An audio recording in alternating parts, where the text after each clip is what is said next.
Bonsoir, dans ce journal nous reviendrons sur la victoire de la gauche aux élections sénatoriales. Hier, une première dans l'histoire de la Ve République. Nous entendrons les 3 sénateurs puy-d'Aumois. Également dans l'actualité de ce lundi 26 septembre, le conseil communautaire à Clermont-Caux ce matin. La problématique des transports s'est largement invitée dans le débat. Et puis nous irons à Randan où se tenaient hier les dimanches du piéton. 2500 personnes s'y étaient donné rendez-vous pour marcher et s'engager pour lutter contre la mucoviscidose. Mais avant de développer ces titres, direction le Conseil général du Puy-de-Dôme. La plus grande confusion règne sur place après l'envahissement de l'hémicycle par des agents du service des routes. C'était en début d'après-midi. Romain Duché, vous êtes sur place. Il semblerait que les manifestants empêchent des conseillers généraux présents dans l'Assemblée de sortir. Est-ce que vous avez plus de précisions ? Eh bien écoutez Ariane, l'information que je peux vous donner tout de suite, c'est que la salle d'assemblée vient d'être ouverte et les élus sont enfin libérés. Ça s'est passé à l'instant, il y a à peine quelques minutes. Des CRS ont été envoyés en renfort, ils étaient une 60aine. Ils sont montés jusque dans la salle d'assemblée où 90 salariés des routes du département retenaient en otage si l'on veut, mais en tout cas avaient fermé la salle d'assemblée dans laquelle se trouvaient de nombreux élus. Les CRS sont montés, les choses se sont passées très calmement et ensuite les manifestants ont ouvert la salle.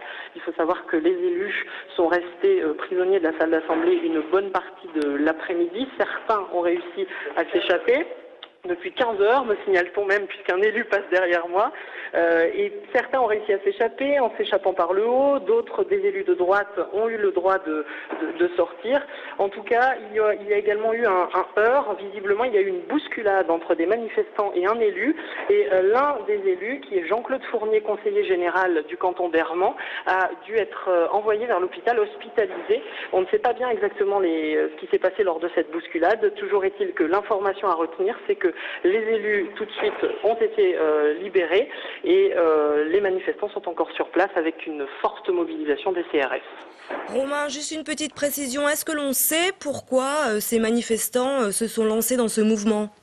Alors a priori c'est pour la même raison pour laquelle ils avaient déjà envahi la salle du Conseil général il y a quelques mois de cela. C'est un problème de géolocalisation des véhicules d'entretien des routes.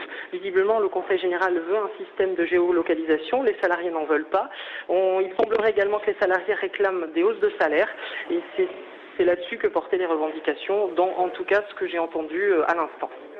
Merci Romain, nous retrouverons votre reportage demain dans nos différentes éditions. Je vous le disais en titre, c'est donc une victoire historique qui a été remportée par la gauche hier aux élections sénatoriales. Pour la première fois dans l'histoire de la Ve République, la Haute Assemblée a changé de majorité et a donc basculé à gauche.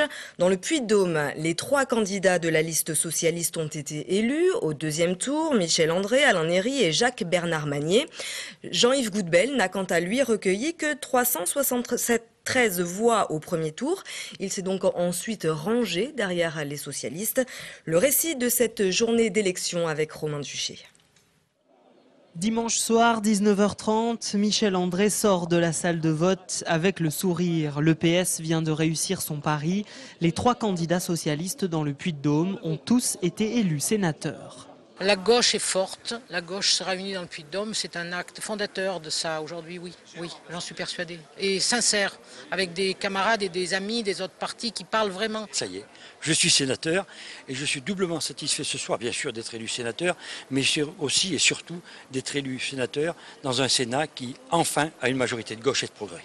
Si Michel André et Alain Néry sont des habitués du Parlement, Jacques-Bernard Magnier, lui, fait presque office de jeune premier. À 59 ans, cet ancien conseiller régional va faire son entrée au Sénat. Je pense que les forces de gauche qui, au 2e tour, ont appelé à voter pour nous, ont fait ce qu'il fallait faire. Ils ont suivi la discipline républicaine et j'en suis très heureux. C'est bien pour le département, mais si j'ai bien compris, ça peut être très bien pour la France aussi. À droite, en revanche, l'ambiance est beaucoup moins souriante. Après l'échec des cantonales en mars dernier, l'UMP perd le seul siège de sénateur qu'elle détenait dans le Puy-de-Dôme.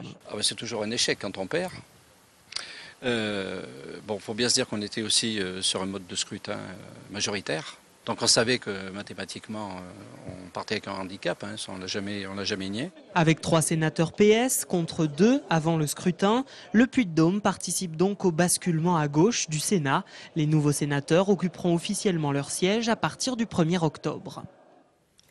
Les élus de Clermont Communauté étaient réunis en assemblée ce matin. Parmi les sujets abordés, le projet culturel et scientifique de la bibliothèque Clermont Métropole, présenté par Olivier Bianchi et adopté à la majorité. Mais ce sont les transports clermontois qui ont fait le plus de remous. Alors qu'ils n'étaient pas inscrits à l'ordre du jour, ce dossier s'est invité à l'assemblée de Clermont-Co. Cécile Finot y était. Le tramway n'était pas à l'ordre du jour, mais c'est pourtant le débat que tout le monde attendait. Les représentants syndicaux des salariés de T2C ont assisté au conseil communautaire. Nombre d'élus ont manifesté le désir d'obtenir clarté et transparence à ce sujet, dans la majorité comme dans l'opposition. La gouvernance de Serge Godard et de toute son équipe est à remettre en cause, puisqu'il y a 3 ans de cela, on nous expliquait qu'il manquait 10 millions au fonctionnement du tram. Première surprise, aujourd'hui, 5 ans plus tard, on nous explique qu'il y a un énorme problème de maintenance. Quelles seront les surprises demain? Y a-t-il danger ou pas à prendre le tram aujourd'hui? C'est ça les vraies questions auxquelles le président Godard et toute son équipe doivent répondre. Serge Godard a convenu qu'il fallait rediscuter du mode de gestion des transports clermontois et réunir une commission pour trouver une solution politique au dossier. Il a surtout rappelé qu'un audit était en cours quant à la sécurité du tramway et qu'aucune décision ne serait prise avant d'obtenir les résultats de l'expertise. Je n'ai rien à dire, sinon à recevoir des explications. Des explications de la part de... De la part de tous les acteurs, de tout le monde, des services de l'État qui ont mis en cause le transport public clermontois, parce que les services de l'État ont estimé, par la voix de monsieur le préfet, mais il s'agit des services techniques de l'État, le STRMTG, ont estimé qu'il y avait des graves problèmes de sécurité sur le tramway clermontois. Alors maintenant, il faut savoir à quoi sont dus ces problèmes. Ces problèmes sont-ils dus à la conception même du matériel? J'en doute. Les problèmes sont dus à un problème de management au sein des équipes chargées de l'entretien. Je crains qu'il en soit ainsi. Serge Godard a pourtant déclaré lors de la séance qu'il n'avait jamais remis en doute les salariés de T2C. Alain Martinet, lui, a déploré que l'entreprise T2C qu'il préside soit le bouc émissaire dans cette affaire. Il a pris le pari d'un défaut de conception du tramway qui expliquerait le rappel en maintenance des rames. D'autres élus ont déploré le conflit entre les deux hommes et plus largement le climat délétère qui règne depuis 10 ans entre SMTC et T2C. Et le comité syndical du SMTC programmé ce jeudi s'annonce houleux. Les syndicats de la T2C ont d'ores et déjà annoncé un mouvement de grève pour ce jour-là. Au chapitre social, la grève parmi le personnel des 4 services long séjour de l'hôpital de Thiers. Un mouvement commencé ce matin à l'appel de l'intersyndicale CGT, FO et CFDT. Les grévistes demandent des effectifs supplémentaires afin de garantir une prise en charge satisfaisante des malades. Mais les moyens ne suivent pas, disent-ils, et c'est même difficile de recruter du personnel.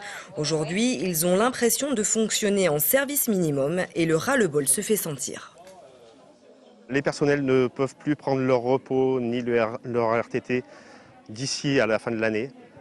Ils ont cumulé 19 jours par personnel. Donc comment va-t-on faire d'ici la fin de l'année pour donner tous ces repos à des personnels qui en ont gravement besoin? Nous avons actuellement du personnel en souffrance et que ce métier est très très dur, très pesant, très physique et qu'il faut avoir du personnel en plus et ne pas regarder à la dépense. On ne demande pas un supplément de salaire, on demande du monde pour travailler, voilà.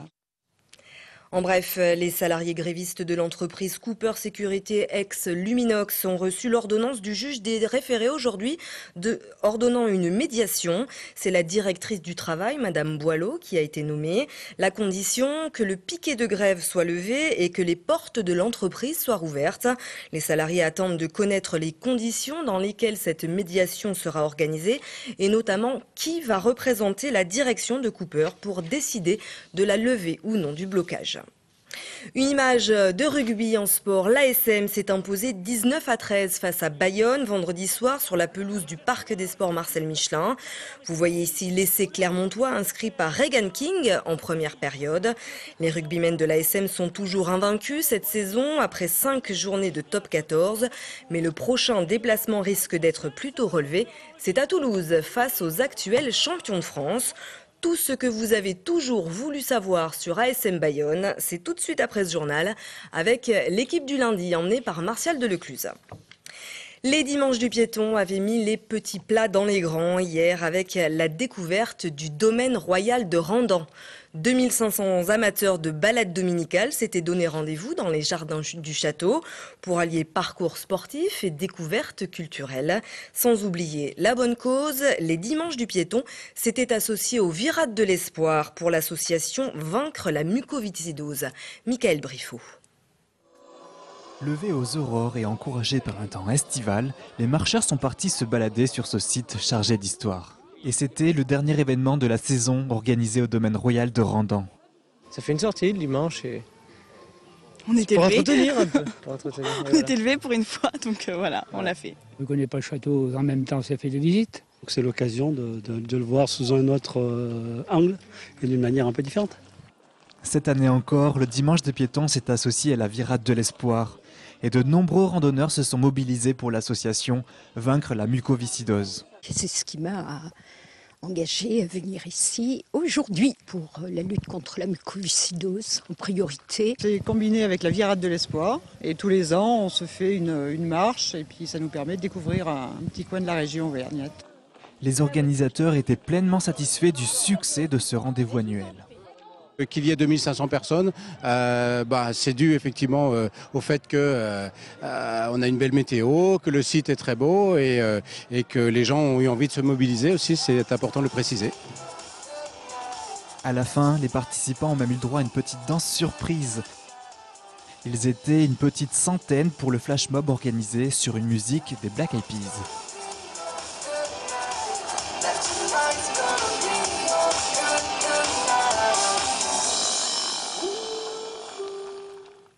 Et un tout dernier mot pour terminer ce journal sur la journée de mobilisation demain dans l'éducation nationale.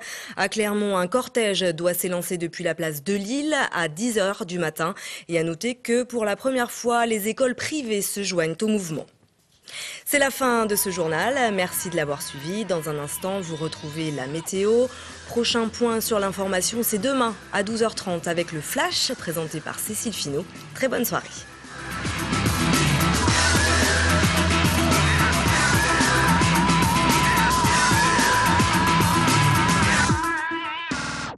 Toute l'actu locale est aussi en ligne. Retrouvez votre JT sur clermontpremière.com.